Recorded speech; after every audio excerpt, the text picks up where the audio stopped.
এই ঈদ সামগ্রী নিয়ে, ইফতার সামগ্রী নিয়ে তাদের সুখ দুঃখে তাদের পাশে গিয়ে দাঁড়াচ্ছি, কিন্তু আমাদের স্বার্থে যদি, জনগণের স্বার্থে যদি কোনো বিঘ্ন সৃষ্টি করা হয় তাহলে বিএনপি আবার মাঠে নামবে।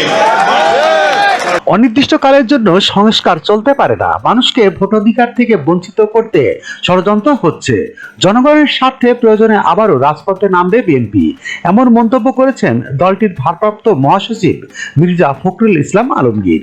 শনিবার 29 মার্চ বিকেলে রাজধানীর 100 ফিটের বেড়া ঈদ এলাকায় দুস্থদের মধ্যে ঈদ উপহার বিতরণ অনুষ্ঠানে তিনি এমন মন্তব্য করেন।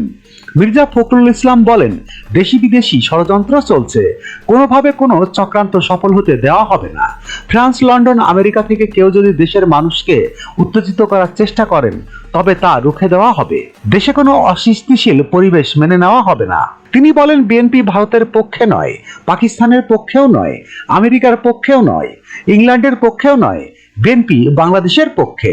ভারতের আগ্রাসী মনোভাবের বিরুদ্ধে লড়াই করে যাচ্ছে উল্লেখ করে তিনি আরো বলেন, 17 বছর লড়াই সংগ্রাম হলো সুখী সমৃদ্ধশালী দেশ গড়ার জন্য এই লড়াই, কিন্তু কেউ কেউ এটাকে ভুল ব্যাখ্যা দিচ্ছে, বিভাজন তৈরির চেষ্টা করছে, কিন্তু তা হতে দেওয়া হবে না।